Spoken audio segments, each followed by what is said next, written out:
Welcome back to TheChowTimePod. It's your host, Red. Got a video today from Think Before You Sleep. Survival, man versus women? Please like, subscribe down below. I really appreciate that. Let's get that chow. It's chow time. Will be inhabited by 14 British men, while a separate island will be home to 14 British women. Oh, Will it's it be different brute islands. power or mental strength that wins the day? Like, I kind of want to watch this show, like, throughout all the seasons and stuff, but I just don't have the time. It requires too much time to be watching this. Fine. You had him! You let him go! 1, 2, 3, go! Nice. Get in there, boys! Woo! Actually wrapping up a dinosaur. We just caught a prehistoric animal. A woman needs a man like a fish needs a bicycle.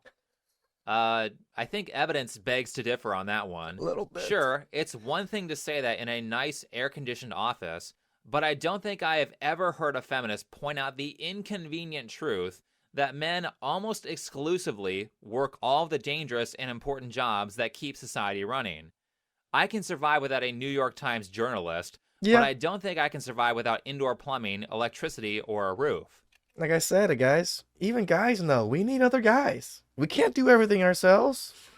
I find it curious, though, that feminists love to proclaim how independent they are from men on their computers and cell phones that were invented by men. Which brings up the question of equality. That was a topic of discussion in the Jubilee MRA video I covered recently, and I avoided it so I could talk about it in this video. Are men and women equal? The answer to that is no. The reason for that is that men and women are two different things that you can't compare one-to-one on their actual value to society. Correct. Equal is the wrong word. The correct word is necessary. Food and water are not equal, but they are both necessary. Each serves its own role. The same is true for men and women. There are things that women are naturally better at, and there are things that men are naturally better at. When it comes to raising children, men are far better at setting boundaries. Women are better at emotional development. Taught to kids without fathers, they are often all over the place and can't contain their behaviors. Taught to kids without mothers, they are often emotionally dead. What we have seen with feminism, though, is an overpromotion of women, followed by a complete lack of respect for what men contribute. And well, I think this show is the perfect example of why feminists cannot survive in their fantasy world without men. True. For those of you who haven't heard, this is the wonderful experiment in gender equality called The Island with survival expert Bear Grylls.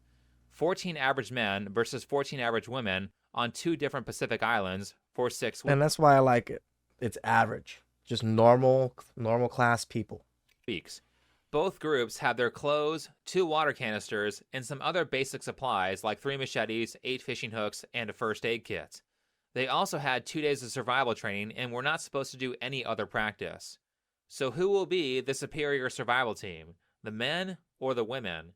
Obviously, both teams had it rough, but my experience watching the show was, yeah, men had it difficult, but they worked hard and pulled through. The women, however, was just a never-ending story of misery with one bad thing happening after another.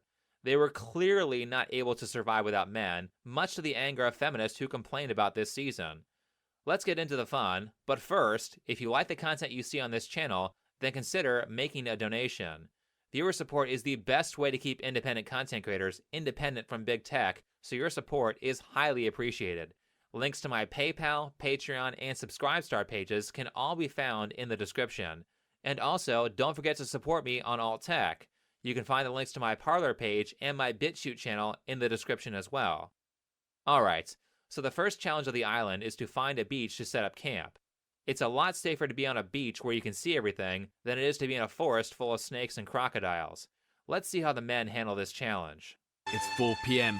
With only 2 hours of daylight remaining, the men's priority has to be finding a safe place to shelter for the night. Paul thinks the group's best option is a beach. I personally want to just plough on and make it. I mean, it's going to get darker in here quicker than it is on the beach. Paul pushes on, despite the group's growing dissent. I found the sea. Ah. Ah. Ha ha ha ha ha. So that was quick. A few hours of intense stress, Everyone pushed through, and they all made it on the first day. Easy As for the peasy. women, their story is a little bit more complicated and requires more than a single clip to discuss. Their first mistake was that they decided to split up. So one group's going to go look, and one group's going to stay here. Who's in the go group? Me. Can I come? Yeah. Have you got your whistles? and Yes, your we whistled bandages? up. I can tell that these women watched way Whistles? too much Scooby-Doo when they were kids. You never want to split up when you are in a dangerous situation. Even Bear Grylls says it's a bad idea. Splitting up your group is a high-risk strategy. The show says they split up to protect a fire they made the previous night. By the way, we're on day 2, and the women only ended up walking a few hundred feet away from their drop points. Also, you can take the fire with you. Not to mention, you would either have to move the fire or make a new one anyway when you found a new camp. Did they think about this for more than 10 seconds? Nope. However, I will be fair and point out that some of the women said this was a stupid idea. Hold on a minute. You think that you can walk right round this island? We in the don't water? know anything. I think this decision has been made a little too quickly. But they split up anyway. On this first trip, they find a beach that isn't that great, and they come back. So that was all well and good, but now with that success, they are a little bit more confident about their bad decision, and they split up again. One of their previous dissenters, Jamie, joins them this time. More desperate than ever to get out of the jungle, the women are sending out another search party to find a beach camp. 7 women volunteer to join Fee on the trek, including furniture maker Kate. Abby, Fran and 3 others stay behind in their temporary camp to keep the vital fire alight. If you watch the show, what you'll find with the women is a lot of feminist notions of independence. You have to understand that the independence we experience in the West is a luxury. Being by yourself in a survival situation or in any dangerous situation Or in the woods with a bear. is stupid. There is power in numbers. The more people you have, the more people you have to fight and solve problems. Correct. You also have to understand More that hands. literally no one in civilization can survive on their own. There may be a couple of outliers, but outside of them, no one is capable of surviving on their own without using tools or knowledge that other people have invented or discovered. True independence is a myth. However, I do think it's funny when a feminist screams about how she is strong and independent while her ex-husband is paying her child support and alimony, or she's on welfare. We In know this. civilization, we rely heavily on the functioning interactions of people who have different useful skills. If those systems fail, most of us are screwed. If that happens, people are going to find out just how dependent they are on everyone else.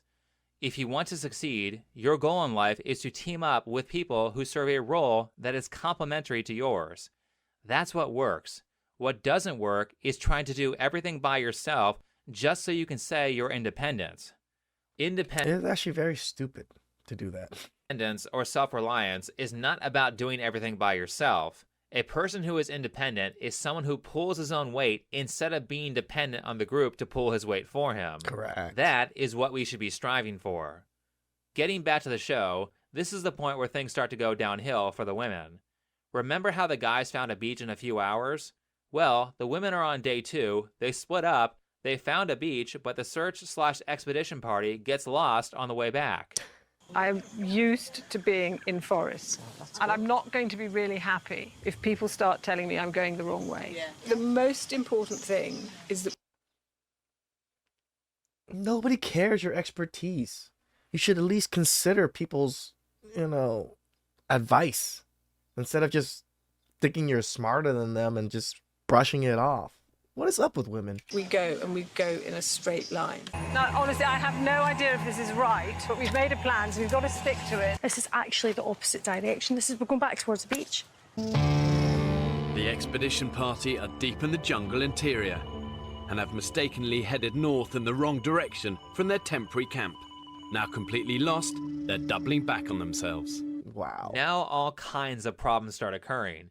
The most obvious of which is that it's very hard for beginners to navigate a forest without walking in circles, and their forester was useless. Which means if they are lucky enough to find a beach, they have to navigate back to the camp and then navigate back to the beach. They just turned one trip into 3 trips, making their gamble 3 times as hard. Problem number 2, the team who is at camp basically can't do anything, like work on a shelter, so their time is wasted. Correct. In nature, you do not have the luxury of wasting time. If you watch the show, you'll see that downtime is a very consistent problem on the women's team. But here is the biggest problem in this event. Each team got a doctor and some kind of medical assistant. Dr. Piers was the doctor for the men's team, and his assistant was Barney, who is a paramedic. Okay. On the women's team, we have Dr. Belinda and her assistant, Lauren, who is a nurse. The problem is that the team's only doctor and only nurse went to go find a beach, while back in camp, a team member, Fran, is dying. Becky! I'm coming!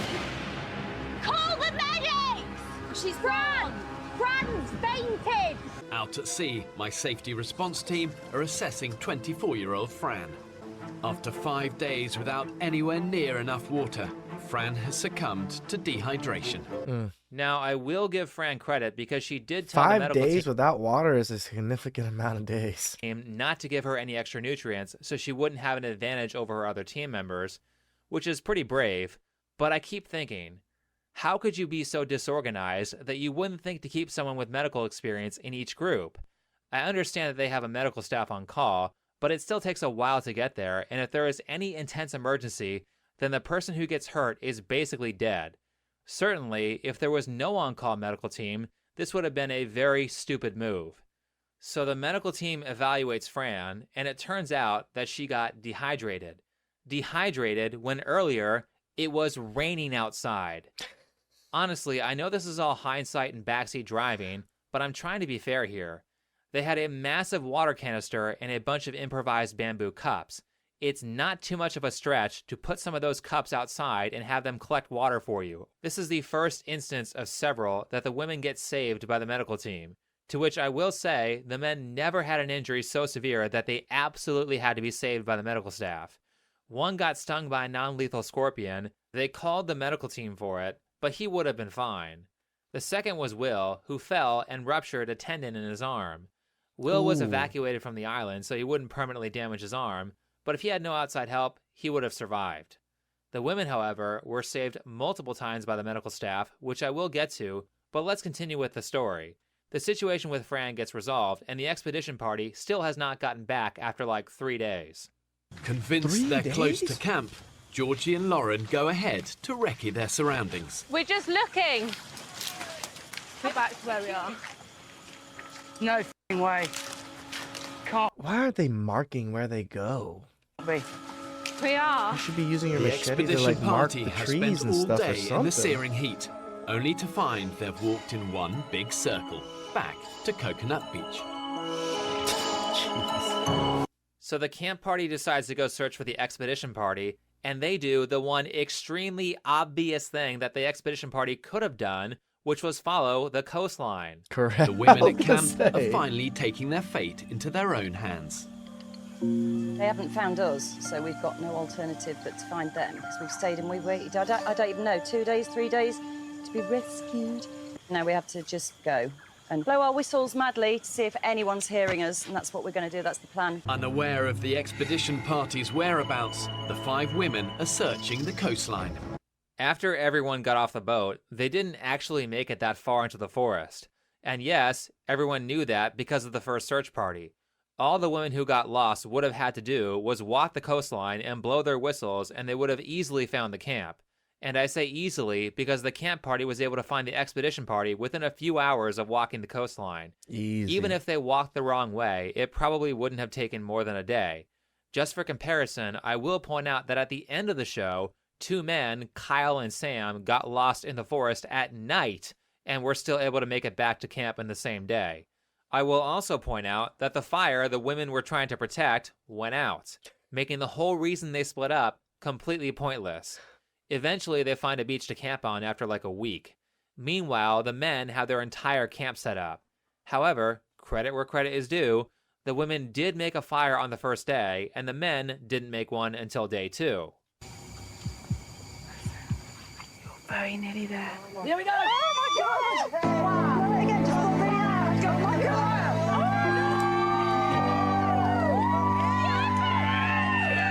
I don't want to sound too cocky too early. No, I don't think we should. I don't think we should at all. But right now, we're We're winning.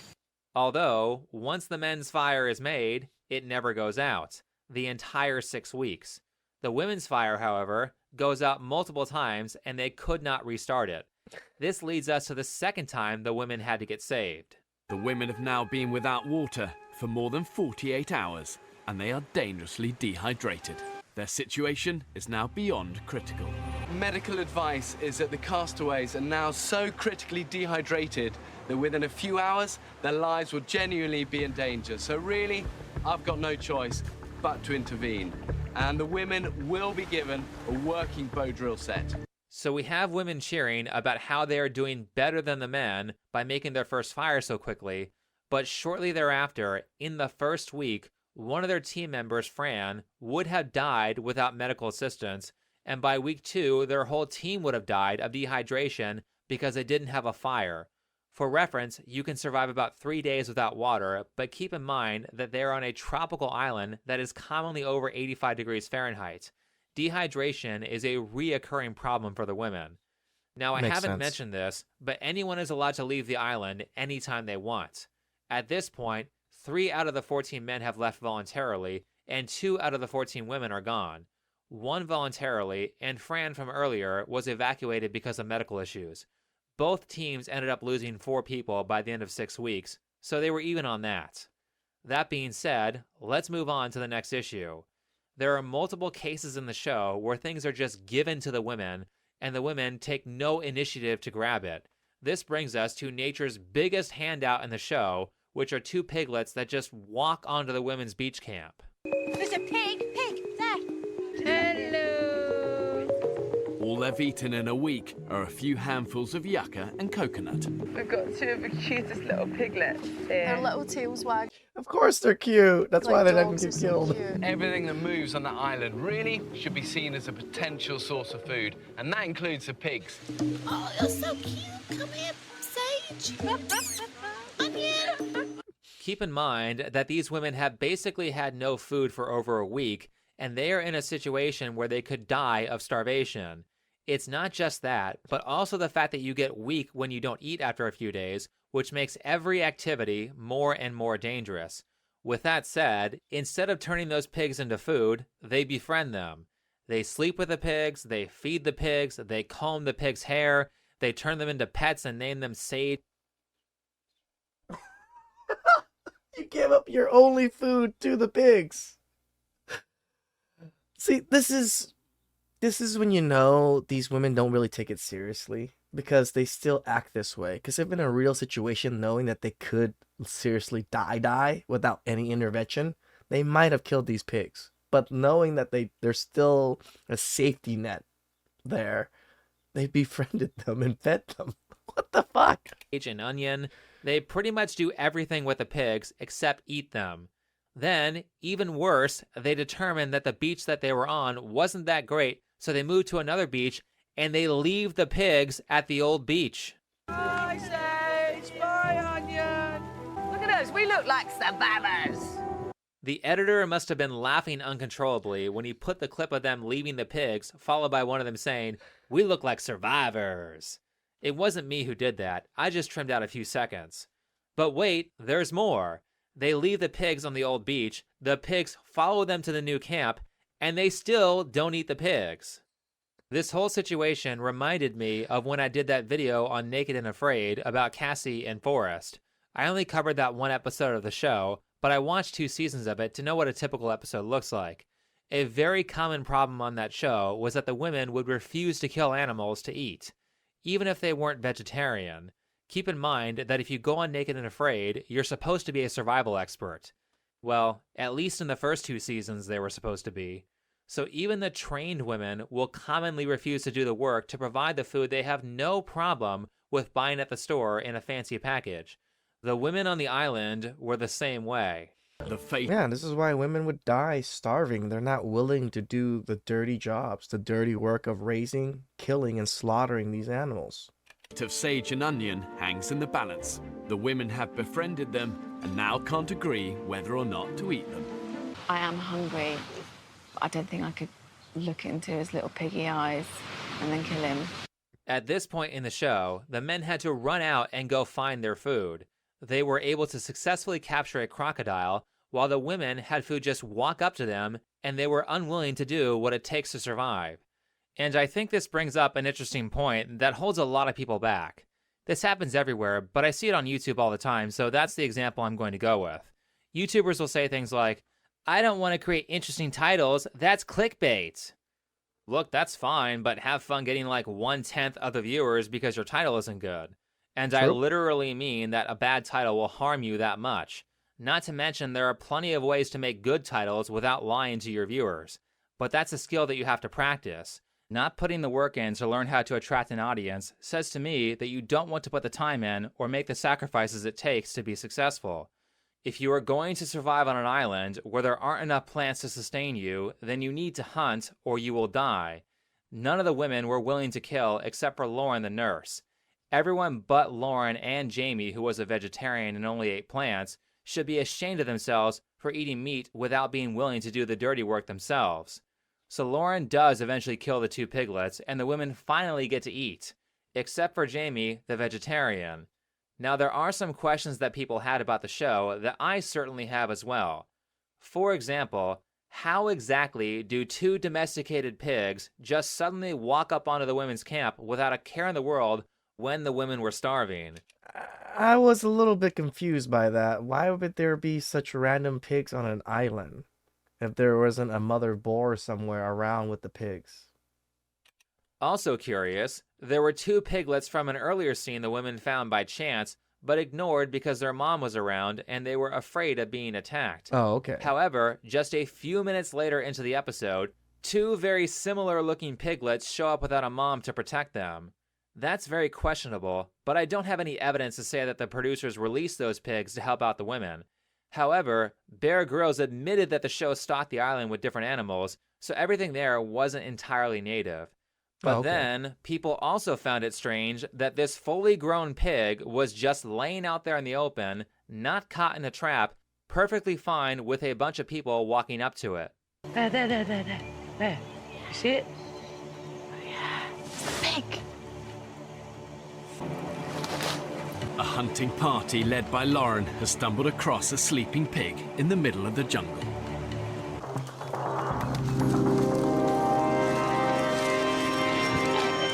Oh, they got it.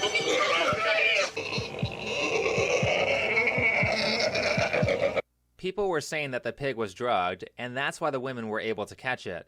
But I have a different explanation for why it put up so little resistance. Later, the women found out that the pig was full of ticks. The pig was probably half dead when they tried to capture it, which is why it didn't make much of an effort to run away. So I will give the women credit for catching that one. However, this leads us to our third crisis, outside of their camp now being infested with ticks. For some reason, the women decide to preserve the pig leftovers in one of their water canisters and bury it underground. This didn't work, and all the women got sick the next day from eating rotten meat, except for Jamie, the vegetarian. It's at this point they make their most disastrous screw-up that would have killed everyone if the emergency medical team didn't help them. The women took the water canister, which was full of rotten pig, and instead of trying to sanitize it, they threw it away. With the preserved pork no longer edible, the women removed the pig's remains and jerrycan of putrid meat from the camp. Unconvinced they could salvage a rancid jerrycan and use it to purify the water again, the women throw it away. Now with only one jerrycan to produce all their water, the women are unknowingly heading towards a dehydration crisis. What were they thinking? This messed up their entire filtration system and cut the amount of water they could produce in half. The women used 1 canister to filter the water and 1 canister to boil it. By the way, speaking of the men, they had a far more sophisticated water filtration system than the women did that resulted in cleaner water, and the men never seemed to have a problem with dehydration. I don't want to drink the water. It tastes of poo. You drink it, then you go, and then you vomit. Have you learned to hate drinking warm water? Actually, it's good. It's really good. And The sauce is you don't have to kind of just knock it back. It's decent water. Yeah. The water was not an issue. Yeah. And actually, dehydration was your own fault rather than lack of water. So, the women threw away their water canister, which halved their water supply, and now they're all dehydrated. Really? How hard is it to wash the container out in the ocean, let it air out in the sun, and boil water in it to kill the rest of the bacteria? You've been boiling water to kill bacteria the entire time you've been on the island. A little while later, all of the women almost died and had to be saved by the medical team. This medical visit came with the extremely obvious advice, which was telling the women to sanitize the dirty canister. You can hear the medical team's eyes rolling when they say this. Your bodies are just starting to fail at this point. Now, there's no easy way to say this. I'm teetering right on the brink of pulling you all off the island for medical reasons, over. The solution is use the other jerry can. I can't say it any other way. So the women don't die of dehydration, and later in the episode, one of the women gets a random ship that passes by to give her a free fish. You have fish? One fish? He's going to throw it! Oh, you're very, very kind. Whoa! Now, I think that is a barracuda. Female privilege. Got a fish! Even on an island. Oh my God, it's massive! Okay, that's totally not cheating. Now, another thing you will notice if you watch this season, by the way, it's season 2, and it's free if you have Amazon Prime, but if you watch it, you will see that one of the big problems the women have is laziness. I think someone forgot to tell them that this is survival. You are supposed to work from the time the sun comes up until the sun goes down and you can't see anymore. If you watch the men, they barely had any downtime or vast periods of slacking off until the last day. But with the women, Bear's first perception of them was that they were too busy chatting instead of moving forward. You know, it's 4 o'clock. It's going to get dark here in a couple of hours. And already, you know, there've been 15 minutes chat on the beach. They need to work hard, get moving. That wasn't just a problem they had on the first day. Here's more slacking off from the women. 2 p.m. Julie is still fishing, whilst the rest of the women are more interested in sunbathing and relaxing on the beach. This is why we came here. This bay is absolute. You came to relax and enjoy the beach? You didn't come here to survive and prove yourself that you're better than men, or what? Like this is why I always say it in even combat sports and stuff. Men are just so into these things. Men are love competition. We thrive off of it. Women just want everything equal. Dream, isn't it? Dream. Beth and Lauren wake to discover none of the other women have done any work. We stayed up, we cooked breakfast for everybody, we cooked supper for everybody, and then we needed a kind of a little bit of a break today, and because we've had a break, everybody else has had a fucking break, and nothing's happened. Keep in mind that the previous clip comes from the same episode where they were all dying of dehydration, and it continues up until the final week. Here is Belinda, the doctor, splashing around in the water with Jamie instead of working when everyone is starving and dehydrated. While the rest of the group toil away on the bed shelter, Jamie and Belinda decide to take the afternoon off. After watching the show, my thought was that they wouldn't have had half of the problems they did if they just worked harder. That, and my final point, which was that there was zero leadership on the women's island whatsoever. From day one, the women have governed themselves in a leaderless community, trying to make group decisions. What, was there not enough wood? Have you ran out of wood now? We ran out of wood last night and everyone went You're to joking. There's no leader. Not one person rules the roost. We work collectively. So if, say, I want to go foraging, I don't have to be told to go foraging. I'm going to go foraging. All the decisions we've made thus far have been made collaboratively. We've not needed to conform to a system where there's a leader.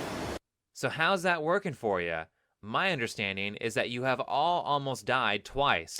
As I said, being independent and doing whatever you want is a luxury afforded to you by living in a first world country. You need leadership and you need someone to set goals for the group. Even if those goals aren't that great, it's better that you're working towards something rather than working towards nothing. And of course, lesser goals can always be tossed out as better ones are found. However, the women were rather good at doing nothing, partially because they had no direction, and they should have decided on a leader right away. Both the men and the women failed to do that within the first few days. As for the men, although it wasn't really talked about, I believe they eventually established Will, the guy who ruptured a tendon and had to be evacuated, as their leader. Leaders decide on goals, and you need to have a goal to run a functioning group. You need to have goals to run a functioning life. You can't just follow your bliss and only forage when you want to forage. Survival and success are about getting yourself to do a bunch of things you don't want to do, not about doing whatever you want when it's convenient for you to do so. The second thing leaders do, especially if they are smart, is divide labor so that people are set in the roles they are best at. You have 14 people, but you don't need 14 fishers. Someone has to fish, someone has to collect water, someone has to keep the fire alive, and someone has to build shelter. It's up to the leader to decide who is best to handle those jobs. True. Last, leaders are there to handle conflict and ensure people get along. Conflict will kill a group, which surprisingly was pretty well displayed in the first episode of the Men's Island, as it caused one of their very useful builders to leave. Remember, I did say the men had their struggles too, though conflict was a pretty big problem on the Women's Island as well. Eventually, the women come to their senses and make Lauren the leader. To me, Lauren was the clear choice because she says things like this. I will not let people see that I'm feeling just as weak as them, because I actually feel like some people need strength in other people to keep them going, and I'm determined to be that person. Personally, I think this is one of the few good decisions that the women made. A leader is the person who goes first. That's why it's called a leader, they lead. Lauren was the first to kill an animal so they could all eat when no one else wanted to. Actually, outside of a few fish at the very end, I don't remember any of the women except for Lauren killing anything for food. Lauren was also the only one on the team who had any meaningful survival experience. In a podcast recorded over a year after the show was filmed, Lauren states that she joined a competition to row across the Atlantic Ocean where she was stuck in a boat with one friend for over 3 months. About a month of that was just them trying to survive while they were waiting for help because their boat broke. She didn't finish the race, but she went back after the island and did the race again and got second place. It takes a heavy amount of grit to do that. Anyway, things immediately got better once the women established a leader, and they actually started getting stuff done in the last week. Also, for some reason, they chose this person, Beth, as a leader too, but as far as what we can see on the show, Lauren pretty much did all the work leading. So now we are at the end of the show. The men made it on the island for 6 weeks, and the women sort of made it on the island for 6 weeks. I did, however, find it funny that both groups went right to gender stereotypes. The men were primarily focused on hunting for food, while the women were primarily focused on gathering. At the end of the 6 weeks, each team showed off their camps to Bear Grylls. The men's camp was very utilitarian, while the women's camp was very decorated and made over. One more thing, the women slept communally, while the men slept individually. So this show turned out to be a real win for feminism on breaking gender stereotypes. By the way, there were more examples on them conforming to stereotypes than the ones I gave. Another win for feminism is that Ruth England called season 1 of the show sexist because only men were allowed on that season. She said it portrayed the notion that women needed to be helped to survive. Well, seeing that the women almost died twice throughout the 6 weeks and almost had their team member Fran die in the first week, I don't see how Ruth England's notion that average women can survive without men is proven. So many people watched that first series and said, women would have done much better. They would have multitasked. They wouldn't have had the ego. Still, the show went to great lengths at the end to make the women seem better than they were. If I hadn't turned up today, and I turned up in 6 months, I bet these guys would be in pretty good shape. And I knew it. I knew the stereotype was wrong, But I knew they could nail this. Wow, the pandering is strong here. There is no way they would have made it 6 months. How about this? What if we just accepted that men and women have certain limitations and moved on with our lives? Exactly. Now for this last part, I want to talk a little bit about the men.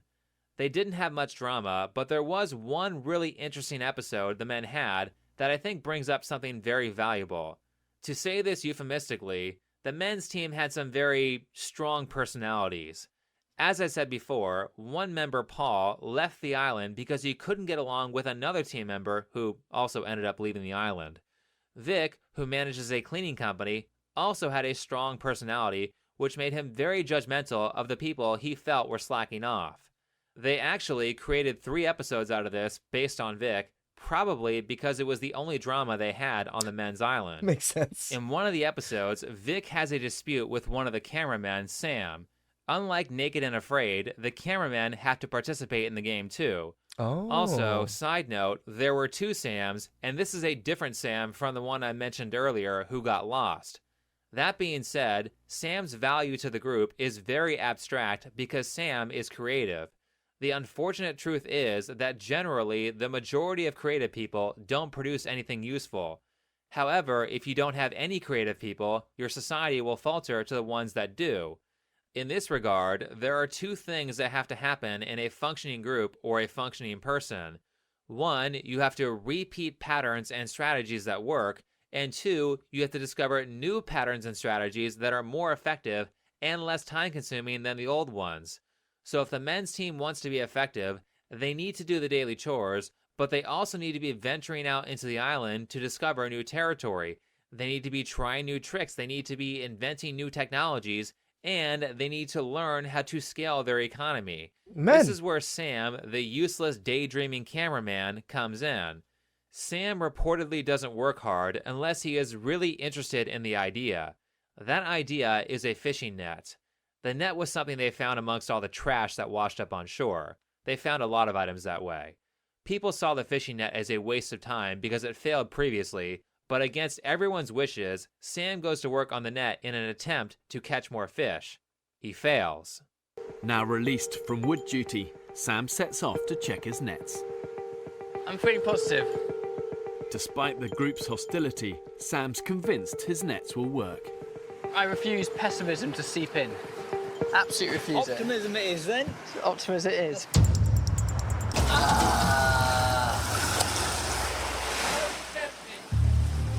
Nothing. Very predictable. It's a waste of energy, time, fuel, everything. Stop fanning around and start doing something worthwhile. Vic gets mad about Sam's failure and treats him even worse than before. This is a big deal because Vic is one of the most valuable members on the team, especially when it comes to collecting food. However, Sam refuses to fall in line and continues to work on the fishing net despite the failure, and that makes Vic even more mad. Vic? Yo! Do you trust me? I would never trust a stranger. Okay, am I a stranger? Yeah, at first you were. Okay. It's taken me longer to get used to you than it has any other guys, because they sound a little bit like me. So unfortunately, I don't trust you. Yeah. Interesting. Direct. Vic is mad because he doesn't like politicians, and he says that Sam sounds like a politician rather than someone who is working class like he is. But there is one thing that's for certain, which is that creativity requires tons of trial and error and tons of failure. Failure is a part of the process of learning new things. The problem is that in survival, failure has harsh consequences. However, eventually everyone gets desperate because there's no food, and they run to help Sam with the nets. If you catch something, fishing nets require more than one person to pull them out of the ocean. And well, this time, Sam succeeds.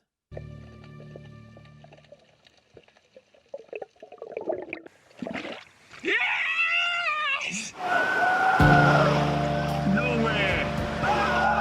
There's a lot of whooping coming. To tell the truth, I'm more of the Vic kind of character. I'm not creative at all, so I would have been pissed too. Those nets, people. All I wanted was just a fish. One fish. How many fishes have we got? 20! Vic is the most successful fisher in the group and has saved the day many times when people were hungry. At best, I believe Vic caught 6 fish in one day. In this case, Sam caught 21 fish in one day while expending way less energy and time than Vic would have used catching that many fish. Here is Vic being a good sport about it, admitting he was wrong, and letting Sam know that he has earned his respect. Sam's determination's been amazing with them nets. I'm really happy that you can see that. Yes, I couldn't. I won't deny it, I couldn't see it at all. I just thought, well, you're a big city fanny. But the big city fanny's done good. Sam, farmer, my hat comes off to you, sir. Well done you for having the balls and the determination to fix them every time. Because that certainly weren't my cup of tea. At all. So Vic learns the value of creativity, and this is why, although often annoying and seemingly useless, creative people are needed. If you can afford creativity through excess resources or time, it can be one of the most valuable components of your group or your society. I think it also shows why, no matter who you are, you need some creativity in your life. You don't have to be a full-on inventor, but if you want a lot of success, you can't just play the same game every single day. You have to spend time learning new skills and discovering new ways to market those skills. I 100% agree with Sleep on this. It is hard to ever grow if you're doing the same thing all the time. You constantly have to innovate. You constantly have to do new things. You constantly have to stumble forward and stay confused, like I always say. You know, if you're going forward, you're not going to always be upright. Sometimes you're going to stumble. Sometimes you're going to fucking fall. It's okay. But keep moving forward. Keep moving into that direction. That's the most important thing, is that grit. You also have to work hard, be willing to take risks, and accept that a ton of failure is a part of the process. If you don't do those things, don't complain about how everyone else is successful while you aren't. If your strategies don't work, you need to find new strategies. There's a second lesson in this episode that I think is valuable because a lot of people are looking for acceptance. If you watch the episode, you can see how Sam is on thin ice with most of the group, but then a few moments later, they are cheering his name. He got everyone to like him, and he did that by being useful. This is something that a lot of people are missing. If you want to have friends, if you want to have people like you, if you want to have people respect you, the primary way you earn that is by being productive and providing value to other people. If you don't provide value to anyone, people aren't going to like you. We're not women. Well, maybe that's inaccurate. The only people who will like you are people who also don't provide any particular amount of value, so you'll have friends who are worthless if you have friends at all. If you want to change that, you need to actually produce something. You need to be useful. And with that sentiment, I think this video has gone on long enough. So if you liked it, hit the like button. Shout out to Think Before You Sleep. It's a little bit older video, but you know, it's a good one. I thought to bring this in because we're going over a lot of things where women are just, oh, we don't need men. Really, ladies? Really? Please subscribe down below. I really appreciate that. And I'll catch you guys next time. Ciao.